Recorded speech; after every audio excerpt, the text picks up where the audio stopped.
ప్రస్తుతం టాలీవుడ్ లో devotional trend నడుస్తుంది. ఈ కాన్సెప్ట్ తో తెరకెక్కుతున్న సినిమాలు బ్లాక్ బాస్టర్ హిట్ గా నిలుస్తున్నాయి. దీంతో మన దర్శక నిర్మాతలు డివోషనల్ టచ్ ఉన్న కథలలో సినిమాలను తెరకెక్కిస్తున్నారు. అలా తెరకెక్కిన తాజా చిత్రమే శివం బజే. హిడింబ తర్వాత అశ్విన్ బాబు నటించిన చిత్రం ఇది. ఇటీవల విడుదలైన టీజర్ ట్రైలర్ కు ప్రేక్షకుల నుంచి మంచి స్పందన వచ్చింది. ప్రమోషన్స్ కూడా గట్టిగానే చేయడంతో శివం బజే పై బజ్ క్రియేట్ అయింది. మరి డివోషనల్ కాన్సెప్ట్ వచ్చిన ఈ సినిమా ఎలా ఉందో ఓ లుక్ వేయండి. చిన్నప్పుడే తండ్రిని కోల్పోయిన చందు అశ్విన్ బాబు ఒక బ్యాంక్ లోన్ రికవరీ ఏజెంట్ గా పనిచేస్తూ ఉంటాడు. తండ్రి మరణంతో దేవుడి మీద నమ్మకం కోల్పోతాడు. ఒక లోన్ రికవరీ కోసం వెళ్లిన చందు శైలజ దిగంగనతో మొదటి చూపులోనే ప్రేమలో పడతాడు.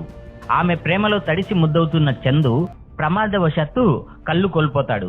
అయితే ఒకరి మరణంతో అతనికి మళ్ళీ కళ్ళు వస్తాయి. అయితే ఆ కళ్ళు ఆపరేషన్ చేస్తున్న సమయంలో పొరపాటు జరుగుతుంది. ఆ పొరపాటు వల్ల చందుకి కొన్ని అదనపు శక్తులు వస్తాయి. అయితే ఆపరేషన్ జరుగుతున్నప్పుడు జరిగిన పొరపాటు ఏంటి, చందుకి దాని వల్ల వచ్చిన శక్తులు ఏమిటి, ఆ శక్తులు చందుకి ఎలా ఉపయోగపడ్డాయి, మరోపక్క ఇండియా మీద పాకిస్తాన్ చైనా కలిసి పన్నుతున్న కుట్రలేమిటి, వాటిని చందు ఎలా అడ్డుకున్నాడు అనే అంశాలు మీరు మూవీ చూసి తెలుసుకోవాల్సిందే. ఇండియా మీద పాకిస్తాన్ కుట్రలు, వాటిని ఛేదించడానికి హీరో ఎలా కష్టపడ్డాడు లాంటి లైన్ తో ఎన్నో సినిమాలు వచ్చాయి. అయితే ఇక్కడ దైవిక శక్తి కూడా ఆ హీరోకి తోడ్పడడం అనేది కాస్త కొత్త పాయింట్ అనేలా ఉంటుంది. దానికి తోడు డిస్కస్ చేయలేని ఒక ఆసక్తికరమైన పాయింట్ ను కూడా సినిమాలో డిస్కస్ చేశారు.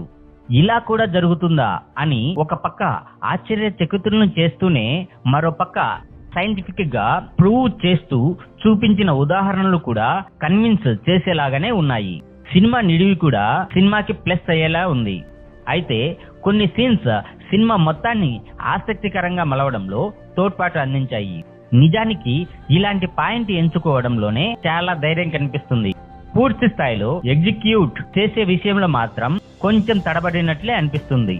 డివోషనల్ ఇన్సిడెంట్స్ ఆధారంగా రాసుకున్న ఈ మిస్టరీస్ థ్రిల్లర్ లో కొన్ని ఎమోషనల్ సీన్స్ తో పాటు కొన్ని థ్రిల్లింగ్ ఎలిమెంట్స్ బాగున్నాయి.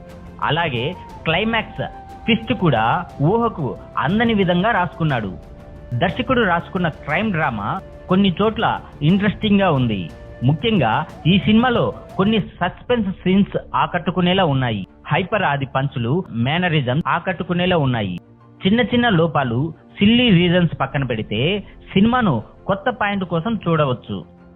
నటీనటుల విషయానికి వస్తే చందు పాత్రలో అశ్విన్ బాబు చాలా బాగా నటించాడు. కొన్ని సీన్స్ లో హీరో నటన చాలా బాగుంది. హీరోయిన్ పాత్రలో దిగంగన సూర్యవంశీ బాగానే నటించింది, కానీ ఆమె పాత్రకు తగ్గ స్కోప్ దక్కలేదు. పోలీస్ అధికారిగా బాలీవుడ్ నటుడు అర్బాజ్ ఖాన్ ఆకట్టుకున్నాడు. హైపర్ ఆది బ్రహ్మాజీ తన పాత్రలో మెప్పించాడు.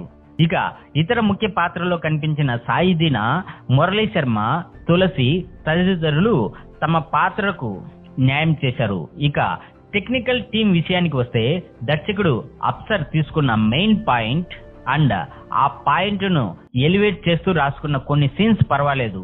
మొదటి సినిమాతో పోలిస్తే ఈ సినిమాని బాగా డీల్ చేశాడు డైరెక్టర్. శత్రు దేశాల దాడి నేపథ్యంలో అల్లిన డ్రామా కూడా బాగుంది. కొన్ని సీన్స్ మాత్రం కన్విన్సింగ్ గా తీయడంలో తడబడ్డాడు అనిపించింది. శివం బజే ఒక మిస్టరీయస్ థ్రిల్లర్. అంచనాలు లేకుండా వెళ్లితే నచ్చచ్చు. శివతత్వాన్ని నమ్మే వారికి బాగా కనెక్ట్ అయ్యే సినిమా ఇది. ఇలాగే మరిన్ని అప్డేట్స్ చూస్తూ ఉండాలంటే సూపర్ సినీ షో ఛానల్ను సబ్స్క్రైబ్ చేసి ఒక లైక్ కొట్టి మీరేమనుకుంటున్నారో కామెంట్ రూపంలో మాకు తెలియజేయండి.